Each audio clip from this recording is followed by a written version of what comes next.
What a regional weekend it was to open up the 2026 NCAA baseball tournament. We had crazy upsets. We had crazy weather. We had walk-offs. We had everything you could ask for and more on regional weekend. And now there's just 16 teams left remaining in college baseball as we get ready for super regionals coming up this weekend. And one of them is the St. John's Red Storm. And we are delighted to be joined by their head coach, Mike Hampton, today here on Dugouts, Dumbbells, and Dingers. David Kahn with you. Coach, congratulations. Your team wins the Tallahassee Regional, sweeping the Tallahassee Regional, beats Florida State twice, Northern Illinois once, dodges some weather. You really didn't get affected that much, minus your game moving a day. You didn't get the worst of it, but you still had to deal with it. You come out, you take all 3 games, and now you win your first regional for the first time since 2012. What have the last 24 hours been like for you guys? Because I mean, what a weekend for your team. No, it's really been great. I'm so happy that the guys are able to experience it. I mean, you know what? They've worked hard all season, even in the off season and winter, and you know, they deserve it. And you know, this is postseason baseball, so anything can happen. Yeah, it certainly can. And the story within the story of this regional is not the fact that you guys won. I mean, that's obviously the headline. But the story within the story is your team trailed in all 3 games of this regional and came back and won. In game 1, you were down 5-2 after 7 and beat a team in FSU who had been 35-0 when leading after 7 innings. Then game 2, you trail Northern Illinois 5-0 after 3 innings. And then in game 3, you're down 2-0 going into the 5th, and Adam Agresti hits the shot heard around Queens. Like, I mean, that was amazing. So talk to me about the fact that your team just obviously has a lot of grit and toughness within them. But in those moments, what or who empowers your team to just stick to their approach and be able to retaliate the way they did? You know, we've been in that situation often this year. You know, we've played some very good teams. We started out really slow in the season, and so we've been behind before. And you know, the thing that we always just try to preach is just, hey, play 27 outs. You know, and you know, once that 27th out, you know, happens, then we'll see where we're at. But you know, just keep grinding, keep working, keep trying to move the lineup. Pitchers just go after hitters, make them swing the bat. You know, we've caught the ball, knock on wood, but we've caught the ball pretty well all year. And so if we can do those things, we're going to be in every game. Yeah, I like that mantra of play 27 outs, because in the NCAA tournament, there's no run rule. Like that's gone. You have to play every game, all 9 innings, no matter if it's 21-8 like it was against Northern Illinois, or it's 5-4 and 6-5 against Florida State. So that is a great piece of a mindset to carry into a tournament where you do have to play all 27 outs. How many texts and phone calls has your phone gotten up to in the last 24 hours? I'm sure it's in the hundreds.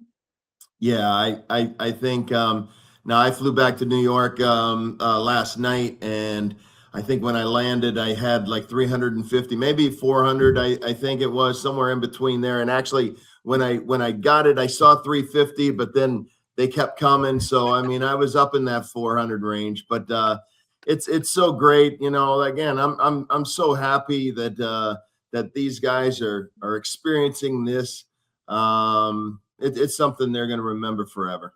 It certainly will be. So if you go through those 400 plus texts, phone calls, whatever, who's the most, we'll go recognizable name that sent you a message last night that you want to shout out?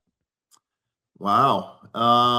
You know, I got text from John Franco. I got text from Rich Aureli. I got a text from Joe Girardi. Wow. Let me think. Joe Panic shoot you a note? You know what, Paul Panic, Joe's brother did, but yeah, I'm sure Joe is. You know, he's always following us. I know, and he stays in touch with me pretty good. So it's okay if he didn't send me a text. I know he's with us anyway. But you know, there's the board of trustees at St. John's. You know, just so many great people that we've been associated with and that are following our program. It's great. It is awesome to see that the fan bases for teams like St. John's that, I mean, people don't know. St. John's has been to the Men's College World Series 6 times. I know it's been since 1980, but they've been there. But, they're not in the limelight of college baseball right now. So it is awesome to see these fan bases come out. And when you have teams like yours that wins as a 4 seed, the 13th ever 4 seed to get to Supers, and now you guys are attracting national attention all over it. It is really great to see. So I love hearing all the messages and support that you've been able to acquire over the last 24 hours or so as the St. John's Red Storm look for their 7th Men's College World Series all time, first again since 1980, facing Alabama this weekend in Tuscaloosa in a super regional. Let's get into some of the guys on this team. We mentioned him, Adam Agresti, the regional's most outstanding player, big-time homer Friday, the decider Monday against FSU. He's really been your guys' big bopper the last 2 seasons. How much faith do you have in him to just produce in those big moments, and what were the emotions that you had just watching that happen for him? Adam has shown growth and maturity over his time. I mean, his freshman year got cut short because he wound up having Tommy John surgery, and so that was tough. I mean, we that was in 24 when we wound up winning the Big East Conference at that point, and he started in game 1. I think got a couple of doubles off of our first opponent, which was down at the University of Florida. And then maybe a week or 2 later, he wound up getting hurt and having surgery. But over the course of the next couple of years, I mean, just maturing, understanding that, he's strong enough when his swing works. He doesn't have to try to hit home runs. He can just the more balls that he hits hard, balls will go. And I really think that over the course of the fall, over the summer, I know he had a good summer. He started up in the Cape Cod League and finished up in I believe Newport in the NECBL. But during those times, you just learn. And he is a bright guy. He's always learning the game. He's always trying to get better. And I just think this year, it's just all come through for him. The consistency is there. The quality at bats. He just, you know what? I mean, he's a clutch guy for sure. But you know what? We have quite a few of those in our lineup, and it doesn't. I also think that part of it is he doesn't feel that he has to be the guy, because there's other guys around him that can pick up too. Yeah, there certainly are. I mean, you got Jada Rafe-Stanger at the top of the order. You got John LeGrand, Sean McMillan, just to name a few of the guys. Oh, Dylan Fitzsimmons comes in this week, has to replace Luis Rodriguez, who gets hurt in game 1. And I mean, it's not like he hasn't played all year. He's played 50 games before that, but he has to come in, pivotal moment. Luis Rodriguez hurts his leg, and then Fitzsimmons comes in and hits 2 bombs. Like, you just have that next man up mentality, and it's like, it hey, really is. Yeah, we'll be okay. So I guess we should touch on this. Luis Rodriguez, how's he healing up? Is he going to be okay? You know what? He's actually got I believe he's got some broken bones in his ankle. It's unfortunate. Man, he's such a special player, and I love him to death. He was so excited to be involved and be part of this thing, and he still is.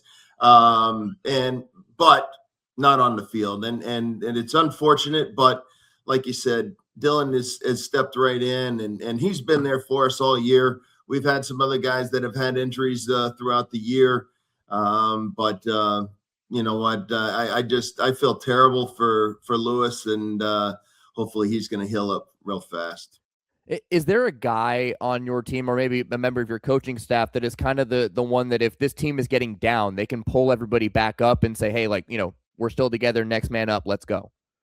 Yeah, well, I'll tell you what, you mentioned coaches. I mean, I think I have a couple of the best coaches in the country. I mean, they're former Johnnies too. And John Valente was the Big East pitcher or Big East player of the year, I believe, in 2018.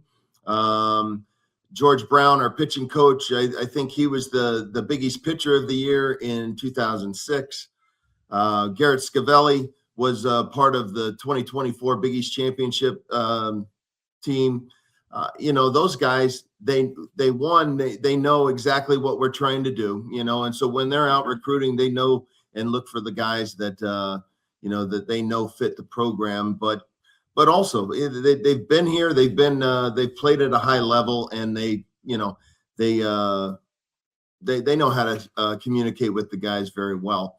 I would say, just to answer the question, is there one guy on the team? Dylan Johnson has been with us, I think, for like maybe 6 or 7, maybe 10 years. I don't know. He's he had Tommy John. He's been injured, and he's had a rough go of it. However, he is one that is a ball of energy that you're always going to get some positiveness and some some backing from him. He is awesome.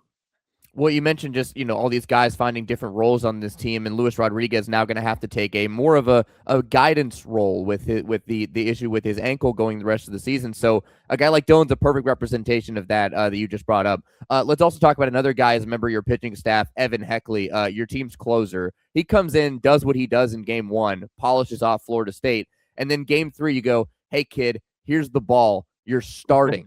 And he goes, "All right, coach, I see you. 5 innings, career high, and we're in a position to win." I mean, the guy's got cojones, first of all. So, just talk to me about the fact that he has the heart of a warrior, because that's incredible stuff. No, he does. And you know what? I mean, not for nothing. I mean, as we talked, through the coaching staff and started to get closer to conference tournament and looking ahead a little bit to the postseason. There was a couple of weekends that we actually we started Victor Frederick, who also had a really good weekend. On Sunday, we started Evan Heckley on a weekend, I believe, against Creighton, and neither of those guys actually did great during the season. But what we wanted to do is just at least give them the opportunity so they wouldn't be surprised if this situation came up. Now, Evan did an outstanding job. I knew that he could do that, and we were fortunate enough to in game 1 when Liam O'Leary pitched, he pitched great, brought in Victor Frederick for maybe a couple of innings, and then closed it out with Evan, and he really didn't throw that many pitches that game. So we were able to, hey, you mentioned it earlier about the day off for rain. That was actually pretty good for some of our pitchers as well. Yeah, Evan needed 13 pitches to get 5 outs in game 1. Yeah. Like that. That's called efficiency. That's efficiency. You want to bring your new players in next year that you get out of the portal or from anywhere that come in and go, "This is how I want you to pitch." And you just show the 13 pitch sequence, and you guys are in great shape. Everyone can do that. There's also a very cool moment. I think for those who are familiar with St. John's know this, but those who aren't, they're not aware of the history with this, but your team clinched the regional on Jack Kaiser Day. For those who are unaware, Day celebrated in New York for Jack, who was with St. John's, player, coach, AD, emeritus for nearly 80 years till he passed away in 2022. Did you get a chance to mention that to this group and just how much that means to this university, the state of New York, and this program? You know what? They knew about it. It really, going back to even when we won our conference tournament, that was mentioned because even 2 years ago when we won it in 24, I had mentioned it in the air, and he was such a great mentor for everyone, and anybody that he ran into was better in their life for it. Our secretary, Kathy Lally, she actually gave me a picture of Coach Kaiser right before we left for our regional. So I had it with me in my clipboard the whole time. Wow. He was always with us, as much as our alums are too. I mean, in those 400 texts, so many former alums texted me, and I said, you're right there with us every step of the way.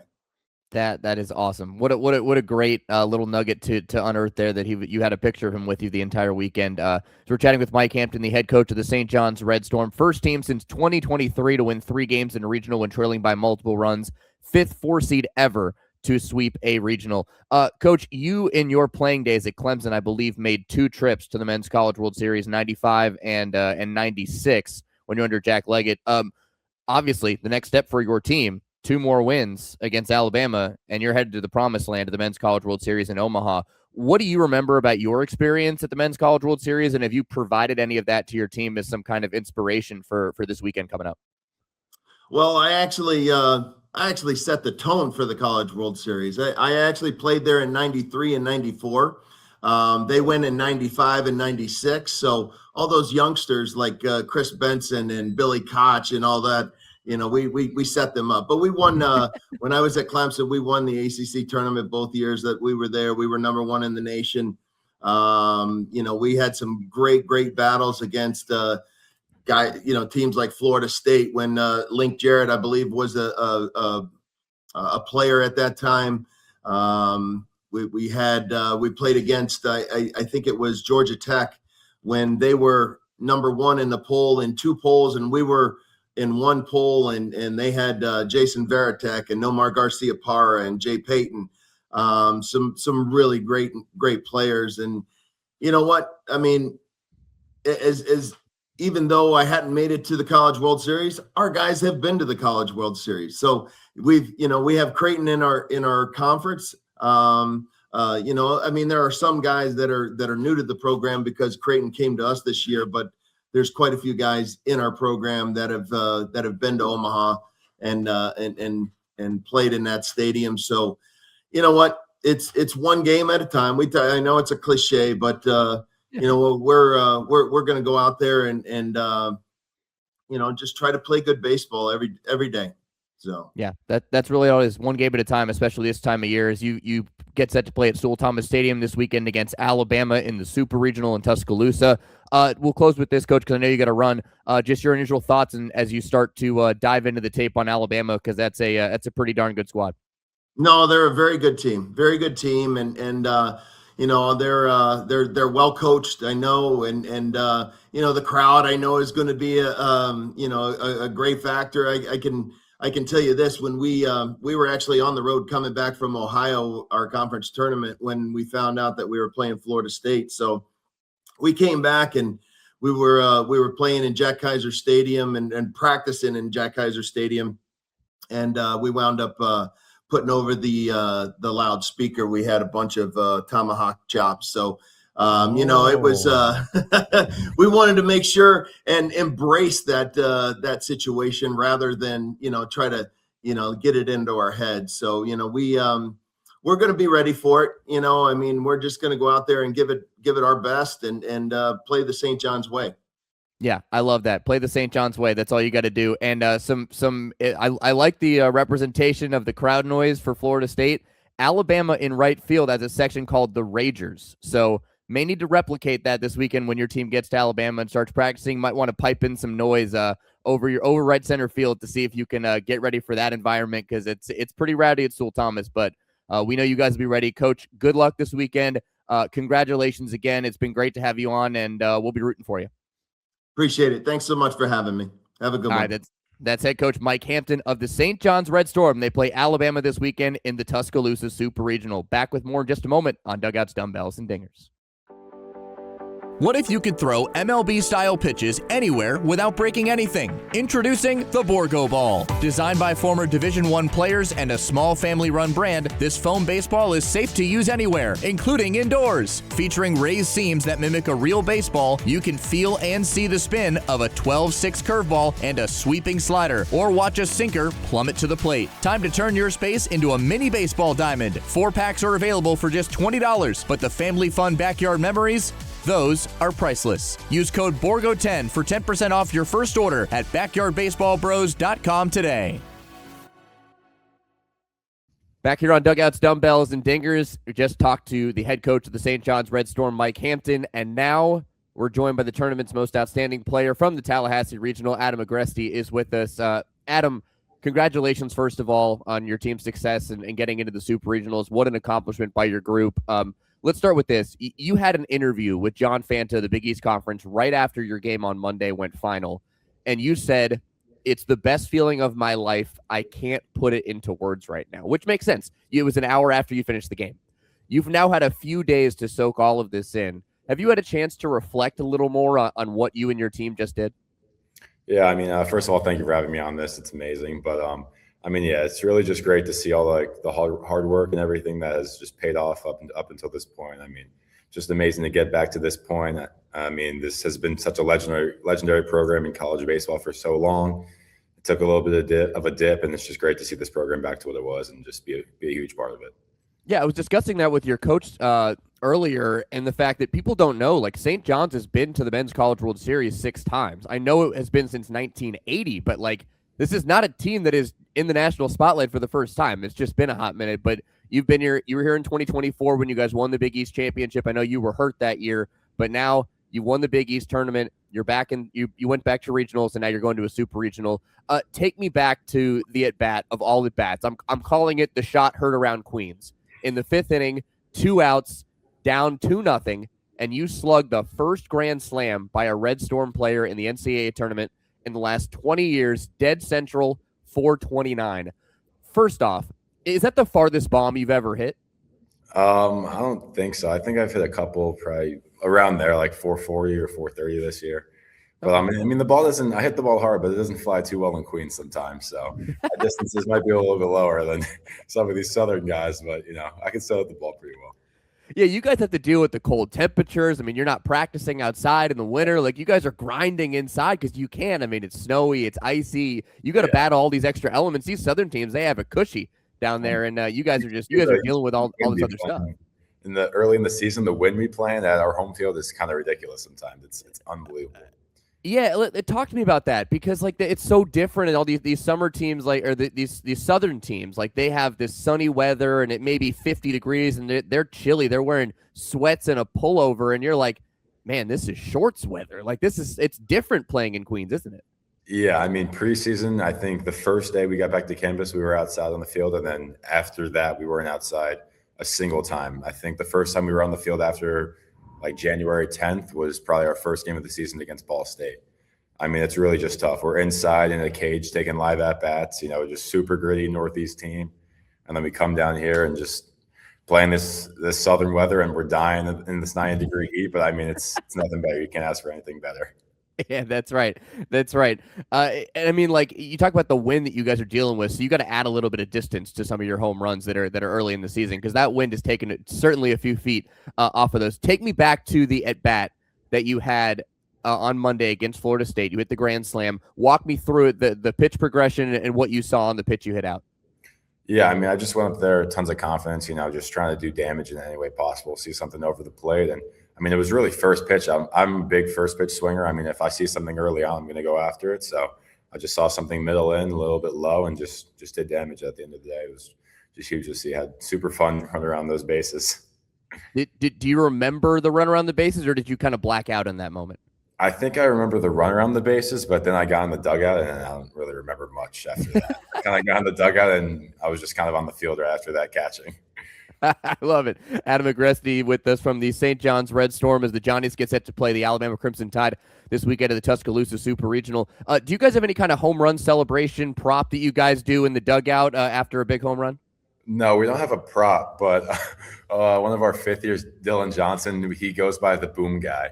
I mean, that's kind of like our thing now that we'll go up like this. And I mean, a bunch of college guys do it, but he's our quote unquote boom guy. So the boom guy. Yeah, okay. That's interesting you bring up Dylan Johnson because Coach Hampton brought him up as the guy that is kind of the glue guy that keeps this team together. And when you guys were struggling early in the year, I know you've brought up that series in Charlotte where things changed for you guys. And he brought that up too. And he said, Dylan's the guy who kind of keeps this team together, keeps them moving forward. Talk about his role with this team. I know it's been a rough year for him on the mound, but he's played an integral part in your guys' season. Yeah, I mean, he's been here for 5 years. He really holds this team together. He's the internal glue at the end of the day. He's been through the tough parts as like his first couple of years. They weren't really winning too much, hardly even making it to Prasco Park in the Big East tournament. And I think junior year we win it, and now last year didn't do well in the tournament. And this year, I mean, making a super regional, he's been a huge integral part of that. Just keeping culture super high with this team. And I mean, we would not be here without him. I can definitely say that for a fact. Yeah, I love that. I love hearing how tight-knit you guys are because I think that really matters, especially when, I mean, it's no secret, man. People see Big East in a baseball tournament and they go, but they're wrong. Like, these Big East teams are tough and gritty, and I mean, you talk about the teams you got to face, UConn, Xavier, Creighton, like, these are some good teams that can have made regionals, super regionals, Omaha. Like, Creighton plays at the Men's College World Series field. Yeah. These are not teams that should be taken lightly, and I mean, Florida State found that out the hard way this past weekend, as did NIU when you put a 28 whooping on the Huskies in the middle game. Yeah, I mean, you were down 5-0 and you said 18 unanswered. No big deal. We're fine. It's all good. You've said multiple. So go ahead. What were you saying? No, I mean, we played fantastic teams, FSU and NIU, both tough teams. But I mean, we just went in there with utmost confidence and felt like if any team was in the other dugout, we were going to win the game no matter what. We just felt. I mean, we've been through the tough parts of this year for sure, but it has only built us into a super tough team that has an immense level of confidence going into any game we play. You've said multiple times this is the toughest team in the country, and you proved that this weekend, coming back from multiple runs every game this weekend to sweep the regional. What is that secret sauce that makes this team so tough? I think it's just that early season stretch that kind of brought us down. And, I mean, we have a very talented team, and we weren't really playing well, and we kind of just came together. And I've never seen a team come together the way that we did. We kind of realized what was around us and kind of the talent we got and the guys we got. And I mean, it was just a bunch of guys just super focused on winning. I mean, that's really what it was this weekend, especially. So was there like a meeting? Did somebody call a group of guys together, or was it just something clicked in a game, or what was that official turning point for you guys? Yeah, I think we had a couple home series. A couple of the hitters all the hitters got together and kind of just realized the history that St. John's has had, and we kind of just all realized that we got to make a change and kind of switch things around. And at-bats got tougher, games got tougher, and it's kind of we flipped the switch at that point. Yeah, I mean, playing for St. John's means something different. I know, especially to you, you're a homegrown kid, New York guy, born and bred. You're a diehard Yankees fan, from what I've heard. So we'll touch on that for a second. Who's your favorite Yankee? I mean, Aaron Judge for sure. I wouldn't say I'm the biggest diehard fan in my house, though. Christian Bernardini is 100% the bigger Yankee. Oh, he's a huge guy. I don't think I've met a bigger Yankees fan than him. Okay, but you're second. Yeah, put it around there. Okay. Have you had a chance to meet Aaron Judge, talk with him, or anybody on the Yankees? Okay. No, not at all. No. Okay. So maybe that's coming. You guys win 2 more games. Maybe your phone will ping with a text from Aaron and saying congrats. That'd be pretty cool. Hey, listen. Be cool. Yeah, exactly. Yeah, the judge has spoken. Just like Aaron Judge, you are the big bopper on this team. You lead the group with 19 big flies. You've now led the team in homers for the last 2 years. But what I've found is usually the guys that do that aren't going up there looking to slug it out of there. They're just trying to make good contact. What's your approach at the plate? Kind of just really early on, see something over the plate in the beginning of the count. Like, I mean, I'm not a huge swing and miss guy. I mean, this year I've kind of done really well with that, kind of just putting the ball in play as much as I can. And I've done a lot of damage early in the count. So I think anytime I get something over the plate, I can really do damage with it, especially with my size. So that's really just been my approach this year, just getting a pitch I can hit and just letting it fly. Yeah, I mean, you certainly did that over the weekend against Florida State and NIU. Adam, I got in my hand right here this thing called the Borgoball. I'm showing it on the camera right now. You ever seen this before? Has this made its way to the St. John's locker room? I think, yeah.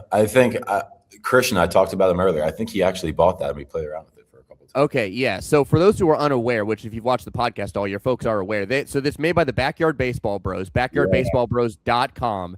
It's a foam baseball indoors, but raised seams, though, so you can feel the seams. So for you as a catcher, you could feel the seams when you're throwing the ball back to the pitcher. You can also come show those guys, hey, here's how you throw a slider, here's how you throw a curveball, stuff like that. But it's foam, so you can play with it indoors. You're not going to mess anything up. If you're playing around and it looks like a hotel kitchen right now where you're at, if you're some kind of area, you won't break anything in there.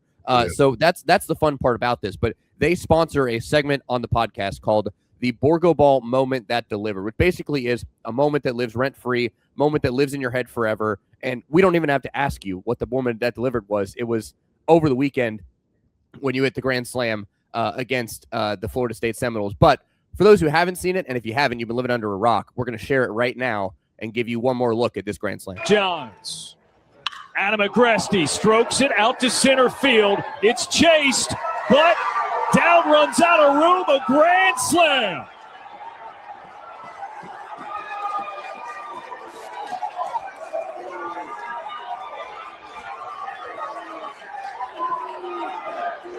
Adam Agresti just turned this game on its head. The Red Storm now leads 4-2. What a moment there for Adam Agresti. Adam, the emotion on the bases stood out to me there. Second base, you let out a giant roar. You get to home, you rip the helmet off, you start screaming at your teammates. Have you always been kind of that passionate guy on the field? Usually no. I'm not really a huge like crazy emotional guy on the field. I kind of just stay pretty mellow behind the dish, just go about my at-bats normally. But I mean, that was probably, obviously the biggest thing of my life. And I was just super pumped for my team and my program. I mean, there was just nothing better than that, really. Yeah, I mean, how can you not be?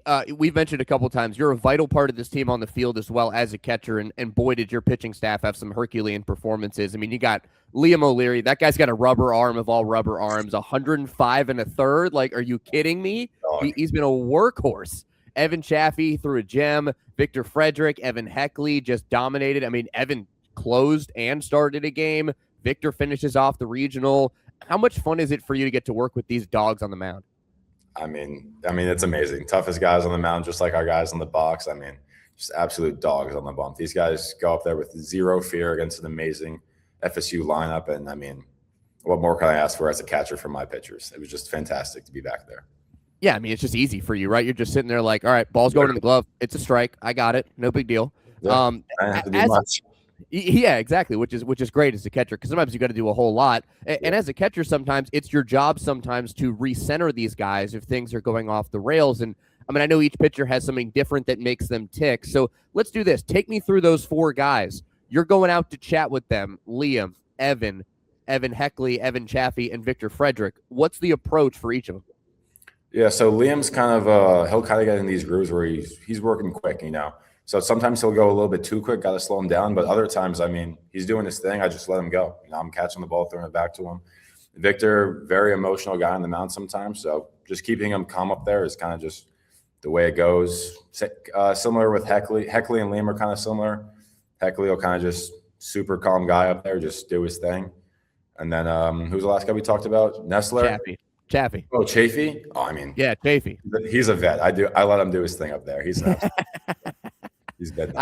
I respect the trust you have in these guys. That's awesome to hear as a catcher.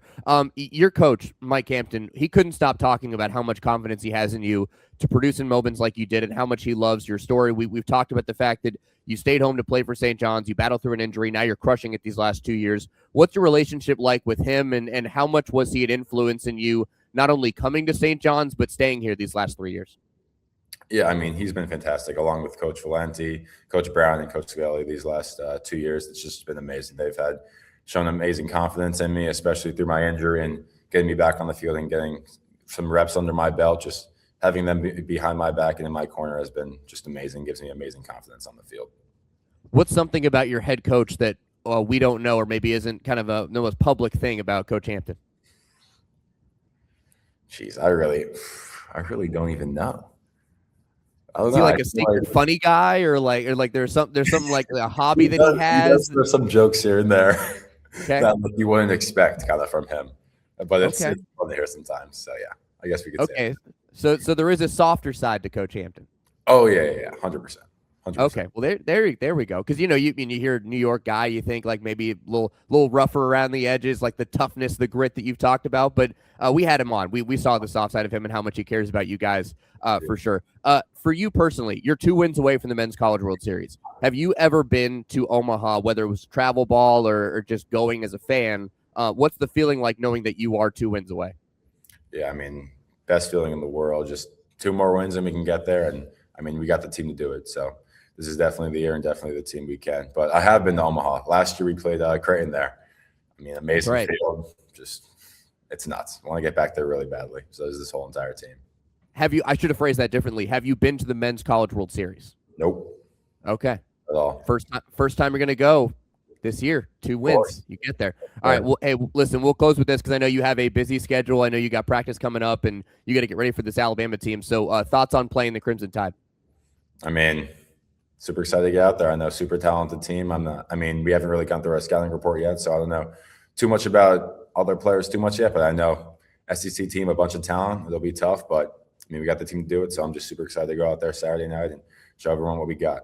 I did hear that prior to playing FSU in Tallahassee, you guys were playing at Jack Kaiser Stadium. You guys pumped in some of the war chant from FSU to get ready.